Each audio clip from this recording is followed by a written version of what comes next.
ओम शांति। आज की मुरली में बाबा ने हमें कौन सा टाइटल दिया? क्या है आप सभी? बोलो ना, हम क्या हैं? कारीगर, छोटे मोटे नहीं। बाबा ने कहा तगारी सीमेंट ईंट उठाने वाले नहीं। क्या कारीगरी करते हैं? दुनिया को ही स्वर्ग बना देते हैं।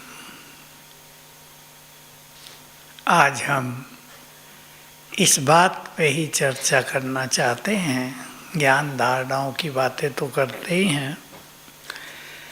बाबा कैसे युग बदलता है, हम उसमें क्या करते हैं। संसार में दो युगों से, वही पंखा जरा चला देना और पीछे के भी चला दो। दो युगों से इस बात पर बहुत चर्चा रही थी कि भगवान ने सृष्टि कैसे रची। तीन चीजों को अविनाशी माना गया: आत्मा, परमात्मा और प्रकृति। इनका निर्माण नहीं किया किसी ने। कोई कहे हवा किसने बनाई, दिखाते हैं ना चित्रों में, कहीं कहीं पवन देवता फूंक मार रहा है, हवा बह रही है। ऐसा नहीं, हवा कोई बना नहीं सकता। कोई सोचे आकाश किसने बनाया। तो भिन्न भिन्न मत हुए संसार में, और लास्ट में एक मत ऐसा भी रहा जिसमें ये माना गया कि सृष्टि बनाई नहीं गई, बनी बनाई है। चक्र घूमता रहता है।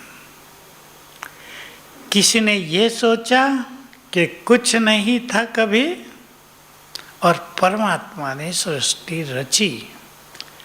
दूसरी भी एक मान्यता है कि प्रलय हो गई और मनु को संदेश मिला कि जितने भी जीव प्राणी हैं एक एक रख लो नाव में, सागर में चलो नाव को लेके। प्रलय हो गई, उसको बचा दिया गया जिस तरह, किसी भी तरह। मुश्किल काम था। मछली आई कोई, उससे बांध दी नाव को, और फिर उससे सृष्टि आगे बढ़ी। एक एक मनुष्य रख लिया, जीव जंतु। अब सोचने की बात है कितने जीव जंतु हैं संसार में, सारे। चलो 1000 भी रखने पड़े तो नाव में संभव है। ऐसी मान्यता है। क्रिश्चियन में तो और मान्यता है। एक एक दिन में भगवान ने एक एक चीज बनाई 6 दिन में। फिर थक गया तो 7वें दिन आराम किया। बहुत काम करना पड़ा ना। तो भारत में जब इनके पादरी प्रचार करते थे तो भारत वाले पूछा करते थे, भगवान धरती को बनाने के लिए इतनी मिट्टी कहाँ से लाया? हम लोग भी उस ग्रुप में थे जो ये बहस किया करते थे लोगों से। अब देखो, एक और मान्यता है, वो शंकराचार्य के अद्वैतवाद की है। भगवान एक, उसको ब्रह्म कहते हैं ना वहाँ, उसने संकल्प किया मैं एक से अनेक हो जाऊं, और संसार हो गया। ये मान्यता कि भगवान ने संकल्प से सृष्टि रची। आपको बता रहा हूँ, आपको जनरल नॉलेज होनी चाहिए। भगवान बीज भी है इस सृष्टि कल्प वृक्ष का। सुनते हैं ना रोज मुरली में, बीज में सारे वृक्ष का सब कुछ समाया होता है।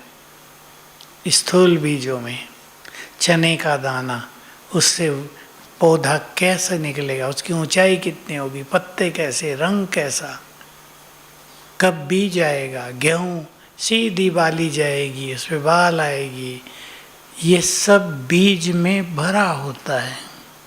बड़ी गुह्य बात है। बाबा कहते हैं बड़ी आश्चर्य की बात है ये। छोटे छोटे बीज में पूरा वृक्ष समाया है। पीपल का बड़ा पेड़ सबने देखा होगा, बहुत मोटा तना होता है, बीज बिल्कुल बहुत छोटा, राई जैसा। उसमें उस वृक्ष का सब कुछ समाया होता है। ऐसे ही और गहराई से अब सोचेंगे, आत्मा किसका बीज है? बोलो। हाँ, बोल नहीं रहे आप, डरते डरते हिचकते बोल रहे हैं। आत्मा ही शरीर का बीज है। जैसी आत्मा है वैसा ही शरीर का निर्माण होता है। ये और गुह्य बात है। इसी के आधार पर संपूर्ण ज्योतिष विद्या बनी है। जो कुछ आत्मा में है वो उस अनुसार देह का निर्माण होता है। वो सारी चीज़ें सूक्ष्म रूप में इस देह में भी विद्यमान रहती हैं। परमात्मा किसका बीज है? ये तो बोलो ना, सहज बात है। माताएं बोलो बोलो, बोल नहीं रहे, पता नहीं जैसे। किसका बीज है? इधर वाले बोले। हेलो, इनको पता नहीं भाई, भाई बता दो चलो। सृष्टि का बीज है नहीं है? कल्प वृक्ष का बीज है। बोलो माता है, किसका बीज है? तो पूरा कल्प वृक्ष देखो जिस बीज से निकला, पहले जैसा बीज है वैसी ही सृष्टि होती है। अब विचार करो इस गहरी बात पर। बीज परफेक्ट है, बीज संपूर्ण पवित्र है, बीज बहुत शक्तिशाली है, वैसा ही संसार है।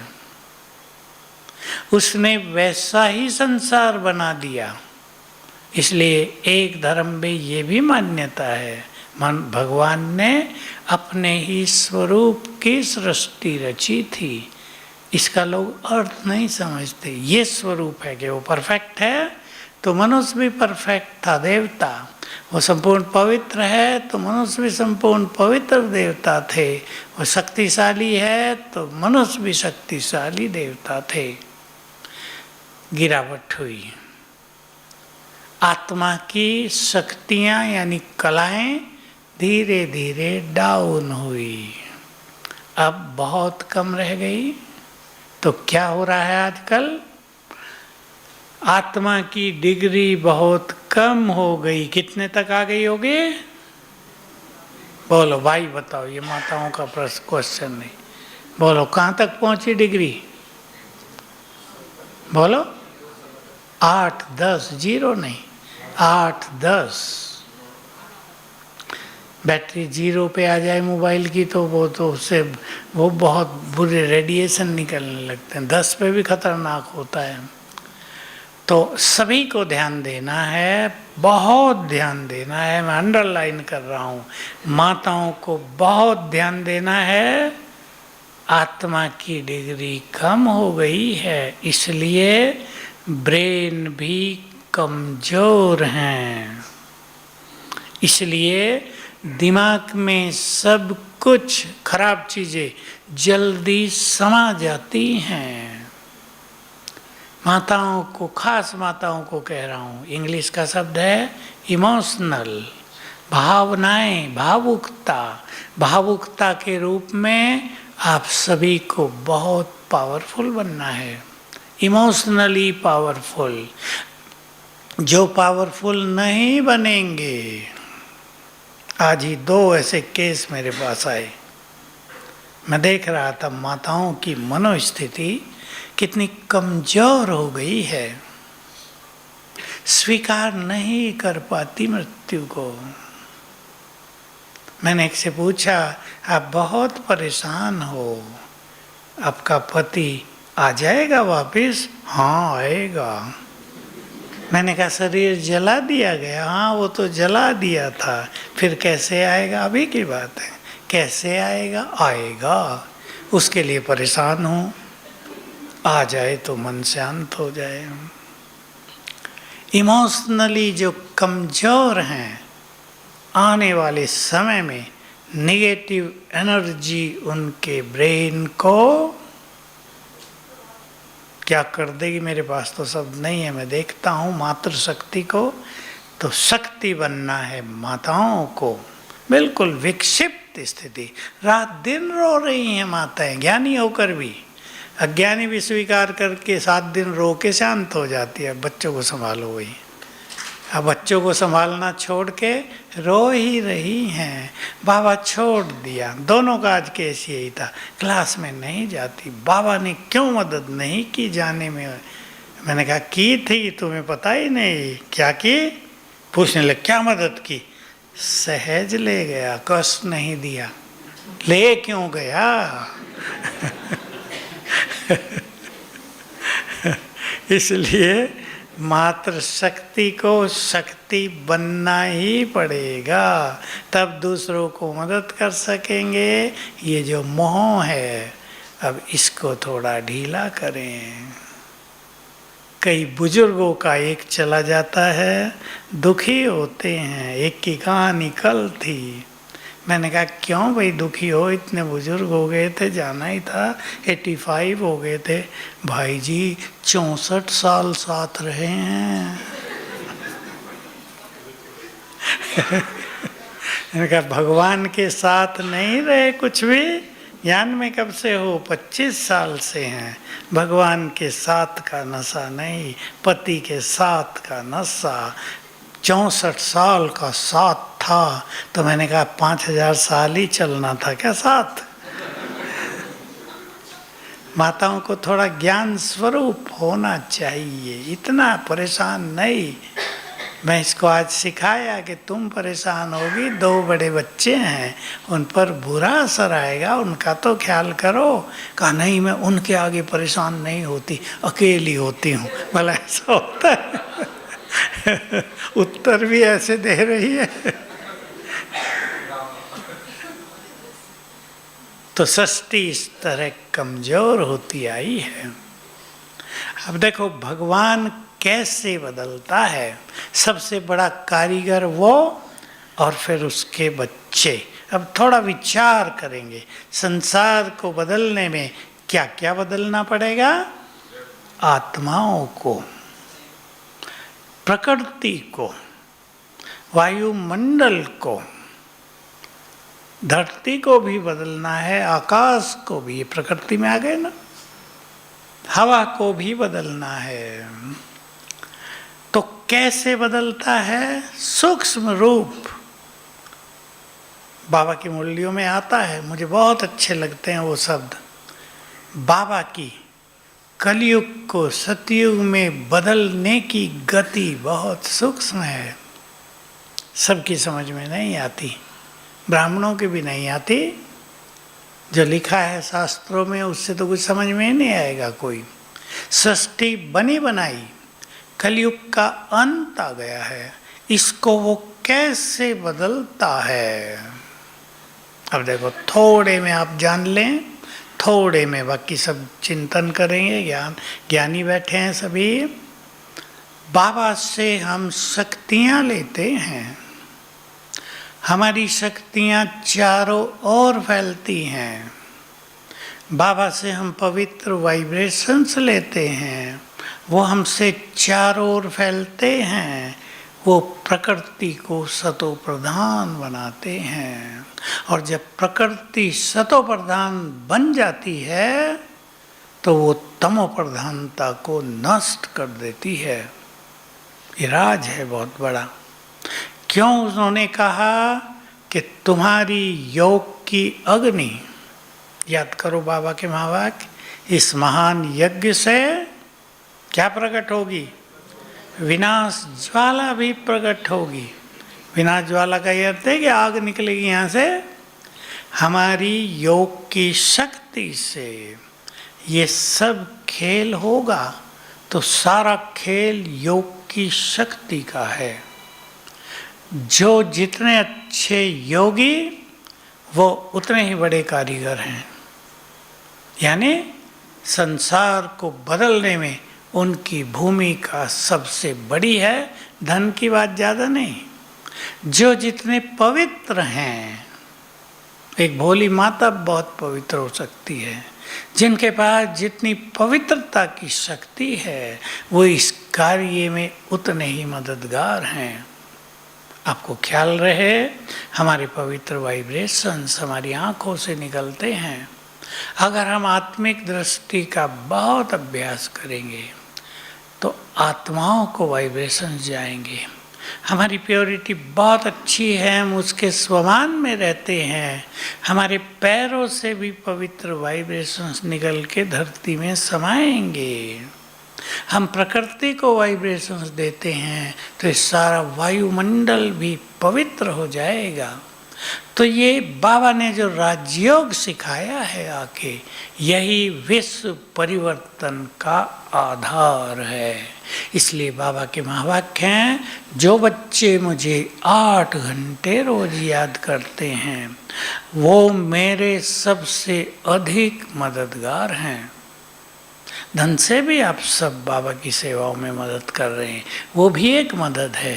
कोई भी मकान बनेगा तो उसमें धन भी लगाना पड़ता है, कारीगर भी होते हैं, सब साधन भी लाने पड़ते हैं, मजदूर भी होते हैं। हम योग बल से युग बदल रहे हैं, ये बात सबको बहुत सूक्ष्मता से समझ लेनी है। जितने हम पवित्र बनेंगे, मैं ये बात कह दी है, प्रकृति पवित्र बनेगी। पवित्र वाइब्रेशंस, अब देखो विचार करो, मान लो इधर प्रकृति है, हमारे पवित्र वाइब्रेशंस इस प्रकृति में पहुंच रहे हैं, तो वहाँ जो नेगेटिव वाइब्रेशंस हैं प्रकृति में, वो उनको नष्ट करेगी।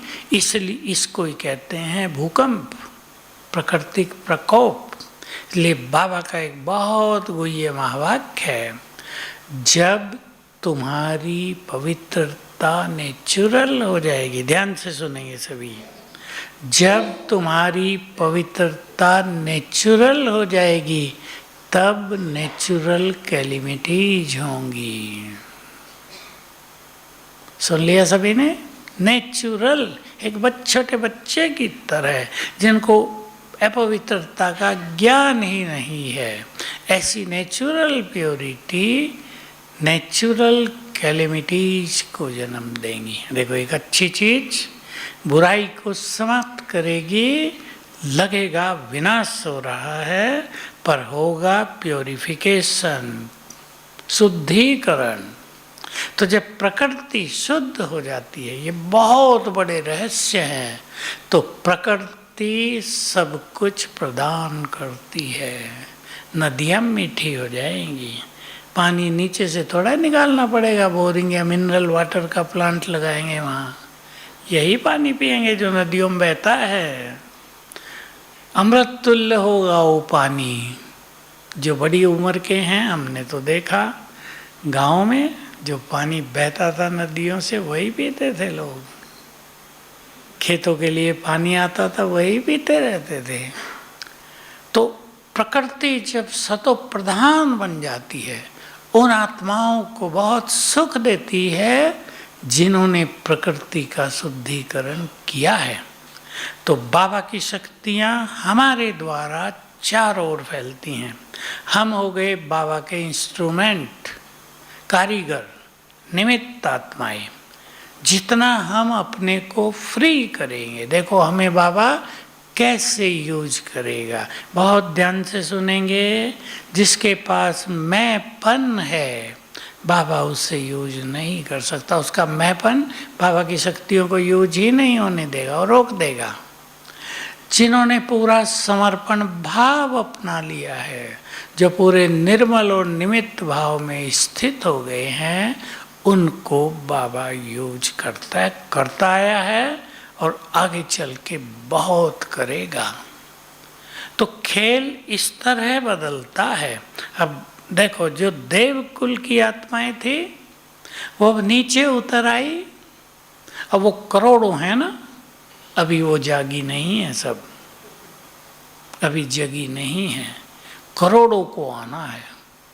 सुना है ना सभी ने, 2 करोड़ तो सतयुग के अंत तक की आबादी, 2 करोड़ तो बहुत अच्छा ज्ञान योग करेंगे ना, उनको सबको आना है। कौन लाएगा? हमारी योग की शक्ति, हमारी प्योरिटी की शक्ति, हमारा सकाश देना, और जो कल की मूल्य थी, वृत्ति से वायुमंडल बनाओ, यानी शुभ भावनाएं देना, देवकुल की आत्माओं का आह्वान करना। तो अब जल्दी वो समय आ जाएगा, संसार में कुछ ऐसी घटनाएं घटेंगी कि देवकुल की आत्माओं को जागृति हो जाएगी। सो गए हैं, शास्त्रों में भी है, देवता सो गए थे, उनकी शक्तियां नष्ट हो गई थी सारी। वो त्रेता के अंत की बात है। शास्त्रों में जो बहुत कुछ दिखाया ना, इंद्र की बात, इंद्र ऐसा था वैसा था, वो त्रेता के बिल्कुल अंत के ये राजा हुए हैं। देवता थे लेकिन सारी शक्तियां खत्म हो चुकी थी। तो वहां दिखा दिया असुरों ने उन पे कब्जा कर लिया, अर्थात माया ने कब्जा कर लिया। तो किस तरह सूक्ष्म रूप से युग बदल रहा है, बहुत कुछ बदल रहा है, अंदर अंदर बदल रहा है। इसमें प्रभु प्लान देखो और ध्यान से सुनेंगे। उसके जो अनमोल रतन हैं, कितने हैं वो? कितने हैं? 16,000 भी हैं, लेकिन सबसे ज्यादा अनमोल 108। उनके द्वारा युग परिवर्तन का काम बहुत ज्यादा हो रहा है। होगा ही नहीं, हो रहा है। भिन्न भिन्न पाठधारी बनकर वे आत्माएं महान कार्य कर रही हैं, और युग बदलने में वे ही शिव बाबा के सबसे ज्यादा सहयोगी हैं। तो हम सभी कारीगर हैं, मनुष्य को देवता बना रहे हैं, अपने को भी देवत्व की ओर ले जा रहे हैं, प्रकृति को भी पावन कर रहे हैं। और बहुत बड़ा कार्य अब हम सबका है कि हम देव कुल की आत्माओं को बाबा के पास ले आएं। ये काम बोल से नहीं होगा। देखो टीवी पे भी हमारे कितने प्रोग्राम आ रहे हैं, नीचे लोग आए, सबने कितना अच्छा अच्छा बोला। टॉपिक का तो उन्हें पता नहीं होता क्या टॉपिक है, थोड़ी अपनी बात करेंगे, थोड़ी ब्रह्मा कुमारियों की महिमा कर देंगे। कितना अच्छा है यहाँ। आज के जो थे वो बहुत अच्छा बोल रहे थे, डिप्टी सीएम मध्य प्रदेश, वो ज़्यादा अच्छा बोले। साइंस और आध्यात्म का मिलन, ये रास्ता चालू हो गया है। और ये उनको ये तो समझ में आ रहा है, ये बड़े नेता बोलने लगे कि अब स्वर्ग आएगा धरा पर, अब भारत सबसे ऊंचा जाएगा। जो बाबा की बातें हैं इन लोगों के मुख से भी निकलने लगी है। वो बोल रहे थे कि भारत 5वीं इकोनॉमी बन गया, 5वां नंबर हो गया, 4-5 देश और आगे हैं, और तीसरी बनाने का प्लान है, जर्मन जापान से आगे जाने का, ताकि 2 रह जाएंगे, चीन और अमेरिका। तो उसने खुद बोला कि पहले नंबर पे आ जाएगा भारत। देखो ये बाबा की बातें या तो इन्होंने सुनी हैं, पहले नंबर पर भारत आ जाएगा। और इसी स्थापना के कार्य में जो भारी महाविनाश होगा, या जो तामसिक आत्माएं हो गई हैं, जो बहुत पापी आत्माएं हो गई हैं, जिनसे ये बात तो प्रसिद्ध है ना, धरती भी बोझिल हो गई है। बाबा भी कहता है मेरे पास आती है प्रकृति और सहन नहीं होता। शास्त्रों में भी ये बातें हैं, धरती पहुंचती है, बहुत पाप हो गया, मैं इतना भार नहीं सह सकती, कुछ करो। तो अब ये भी तो बहुत बड़ा कार्य है ना, पापात्माओं को भी मुक्त करना, उनका यूज भी हो जाएगा और वो मुक्त भी हो जाएंगे। तो भगवान का जो ये युग परिवर्तन का वंडरफुल कार्य चल रहा है, इसको हम सब गहराई से समझ लें और वाइब्रेशंस के द्वारा बहुत अच्छी सेवा करें। आप सभी को ये रोज करना है, सवेरे अच्छा योग करके देव कुल की आत्माओं का आह्वान, आ जाओ, सबका आह्वान करेंगे। और आएंगी आत्माएं हमारे आह्वान पे, उस आधार से जितनी शक्ति रूहानियत का आकर्षण हमारे अंदर होगा। तो ध्यान दें, व्यर्थ में हमारा समय न जा रहा हो। बहुत बड़ा कार्य है ना, जिसको बड़ा कार्य दिया हो वो भी भगवान ने दिया हो, तो कितनी बड़ी बात होती है। बाबा इसी हॉल में कहा करते थे, अव्यक्त बाबा, कि सोचो, चिंतन करो, कितना बड़ा काम तुम्हें बाप ने दिया है, भगवान ने दिया है, कितना बड़ा इनाम तुम्हें मिलता है वो कार्य करने में। आप सब भी सेवा करने आ गए ना। आप तो सोचते होंगे भी ये छोटी छोटी सेवा कर रहे हैं, लेकिन हर सेवा का स्थापना के कार्य में बड़ा महत्व है या नहीं है? अब एक चीज को इस जीवन में बहुत बढ़ाना है, मैं वो बात कहता ही रहता हूँ, और कहना इसलिए है बार बार कि वो अति सूक्ष्म है। हम सब जानते हैं बाबा मेरा है, सब कहते हैं ना मेरा बाबा। इस मेरेपन को बढ़ाएं रियल में, और जहाँ मेरापन है बाबा में, उस पर अधिकार है हमारा। इस अधिकार को फील करें, क्योंकि भक्ति में भगवान और भक्त ये नाता था, मांगने की प्रथा थी। अब ज्ञान में मांगना कुछ नहीं, भगवान और भक्त भी नहीं, क्या हो गए? बाप और बच्चे, अधिकार की भावना। वरदान मांगने की बात नहीं, बाबा इतने देता है कि हम भी दाता बन जाते हैं वरदानों के, है या नहीं? कल बाबा ने कहा तुम्हारी जड़ मूर्तियां भी 2 युग तक क्या क्या करती आई? वाइब्रेशंस देती आई ना सबको। और मंदिरों के वाइब्रेशंस तो अलग ही होते हैं ना। दोनों बात होती है, जब वहाँ भावना से भी लोग जाते हैं, और पत्थर की मूर्ति के वाइब्रेशंस भी सुंदर होते हैं, इसलिए प्राण प्रतिष्ठा की जाती है मूर्तियों की। ऐसे ही नहीं ला के रख दिया जाता, प्राण प्रतिष्ठा देखो कैसे होती है। उस देवी के बहुत सारे मंत्रों का उच्चारण किया जाता है, ये इस बात को लोग नहीं जानते। बहुत सारे अनुष्ठान किए जाते हैं ना। आप में से किसी ने देखा हो, जब देवियों की प्रतिमा या हनुमान की प्रतिमा स्थापित की जाती है तो प्राण प्रतिष्ठा कहते हैं ना, उसे प्राण डाल रहे हैं। जो जड़ मूर्ति है उसमें प्राण डाले जा रहे हैं। ये प्राण क्या हैं? उन मंत्रों के वाइब्रेशंस।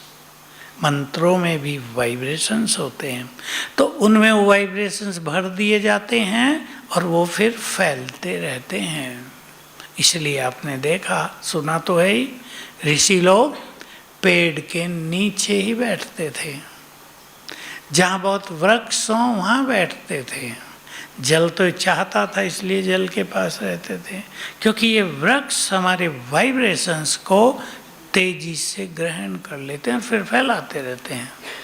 हमारे कई जगह बड़े रिट्रीट सेंटर ऐसे ही बने हैं जहाँ पेड़ बहुत हैं।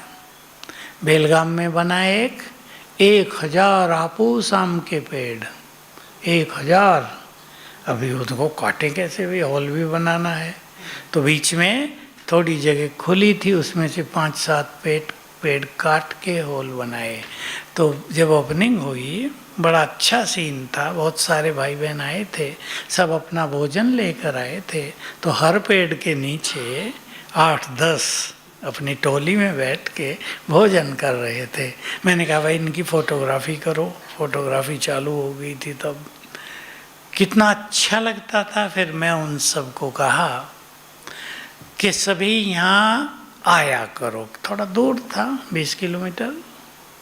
आप सभी यहाँ आया करो और हर पेड़ के नीचे बैठकर योग करो, तो ये पेड़ भी वाइब्रेशंस फैलाते रहेंगे। फिर जो भी वहाँ जाएगा उसको शांति, सुख, किसी को प्रेम, किसी को अपनापन, ये सब प्राप्त हो जाएगा। एक बात बहुत सूक्ष्म बाबा की कल थी, वो हम सबको जाननी चाहिए कि वाइब्रेशंस से ही मनोकामनाएं पूर्ण होती हैं। हम भी यदि अपने इस देव स्वरूप में स्थित होकर वाइब्रेशंस फैलाएंगे तो दूसरों की मनोकामनाएं पूर्ण होंगी। हमें कुछ करना ही नहीं है, हमें पता भी नहीं चलेगा कैसे पूर्ण हो गई, लेकिन हमारे श्रेष्ठ वाइब्रेशन से दूसरों की मनोकामनाएं पूर्ण होती रहेंगी। तो सभी बहुत अच्छी तरह विचार करेंगे, हमें अपने को बहुत पावरफुल बनाना है। छोटी मोटी बातों में डिस्टरबेंस न हो। मैं जो बात बीच में कही थी उसको थोड़ा आगे बढ़ा देता हूँ। मन कमज़ोर हो चुके हैं, इससे ब्रेन भी कमज़ोर हो चुका है। मन को स्वमान के द्वारा पावरफुल बनाएंगे। कौन सा स्वमान? मैं मास्टर सर्वशक्तिवान हूँ। इससे हमारा मन बहुत शक्तिशाली बनेगा और ज्ञान से बुद्धि को दिव्य बनाएंगे। देखो, एक बात ये और अच्छी तरह जानने की है। जब हम रोज सवेरे मुरली सुनते हैं, आप क्लास में आएंगे, ओम शांति भवन में आप बैठे मुरली सुन रहे हैं, बहुत ध्यान देंगे जो कहा जा रहा है। एक एक महावाक्य आत्मा को एनर्जी देता है।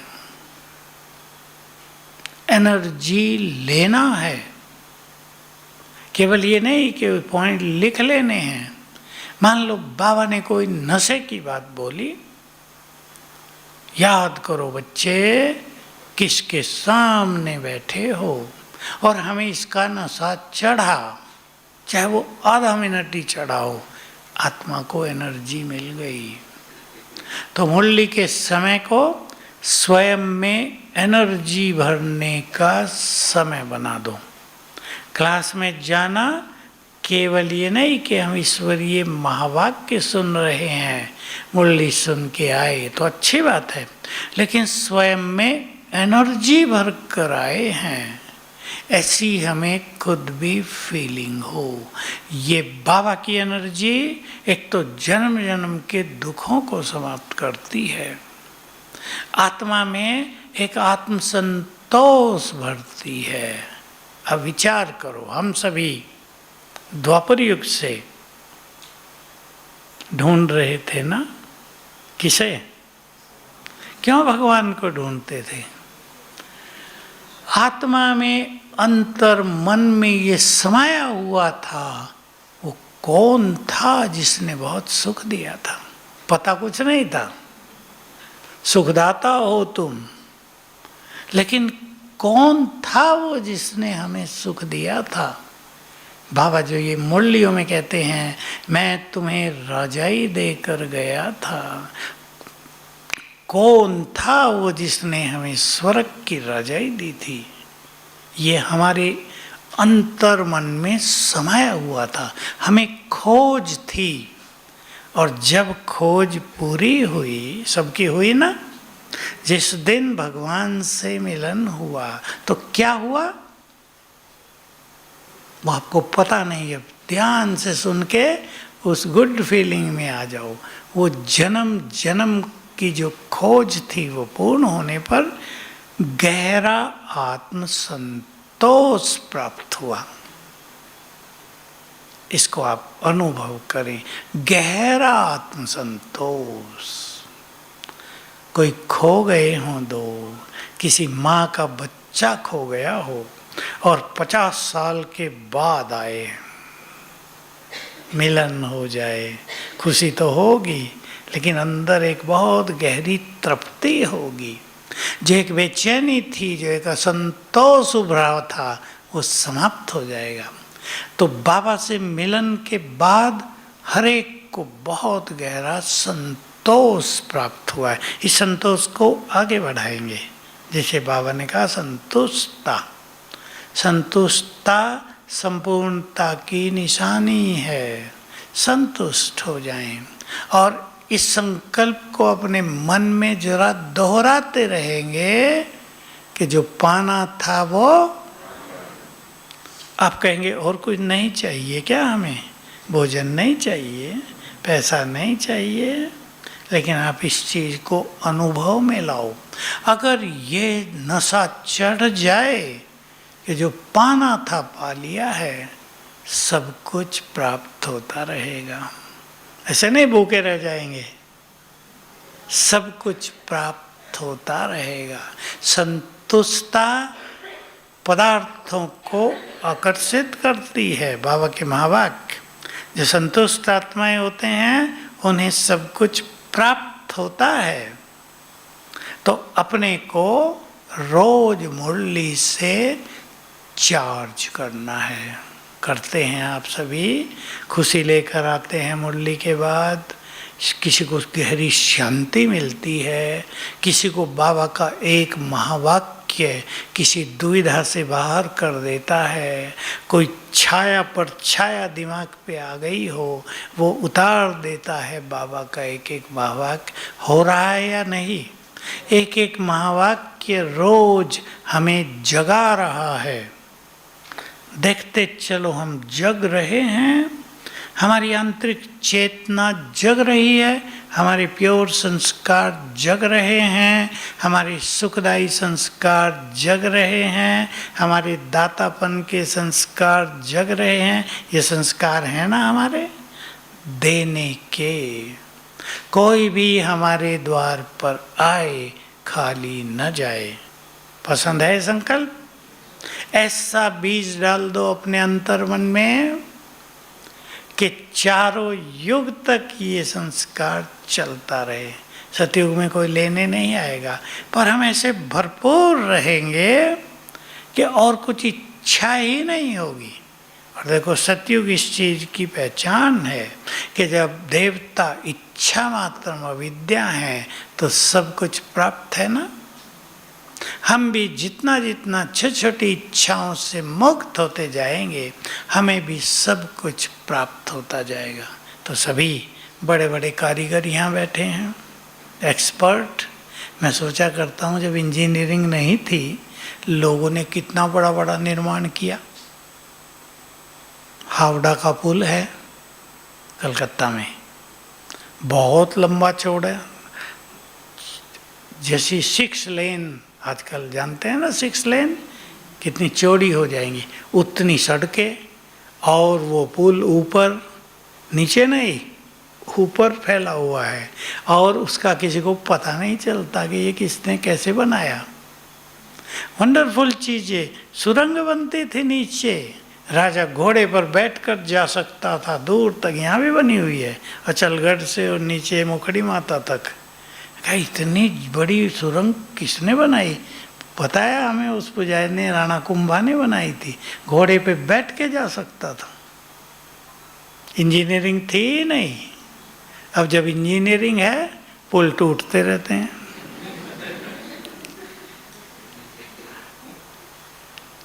तो आप भी ऐसे कारीगर हो। कॉलेज में पढ़ने की जरूरत नहीं स्वर्ग बनाने के लिए। भगवान ऐसे कारीगर बना देता है, ऐसी पढ़ाई पढ़ा देता है कि सूक्ष्म रूप से हम भी नई सृष्टि के मास्टर बीज बन जाते हैं। मास्टर बीज बन जाएंगे या नहीं? हमारी भी वंशावली होगी वैसी पवित्र, श्रेष्ठ, महान। बस अब उस सारी वंशावली का आह्वान करेंगे रोज सवेरे।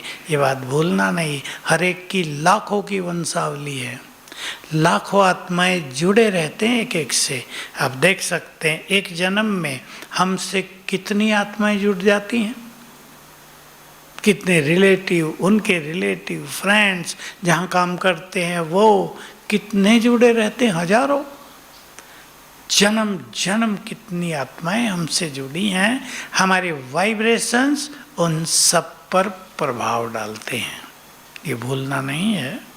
हमारे वाइब्रेशंस, हमारी स्थिति, हमारी प्योरिटी, हमारे सुंदर संकल्प, हमारा स्वमान, उन सब पर प्रभाव डालता है, उनकी मदद करता है। ये हमारी सूक्ष्म मदद है। कोई पूर्वजों की बात कर रहा था, श्राद्ध थे ना पीछे, बड़े परेशान, हम अपने पूर्वजों को ये कर रहे हैं वो कर रहे हैं, पूर्वज पता नहीं संतुष्टि नहीं होते। मैंने कहा अब उन सब के पूर्वज तुम हो, भगवान ने कह दिया ना, वो तुम्हारे पूर्वज नहीं, तुम उनके पूर्वज हो।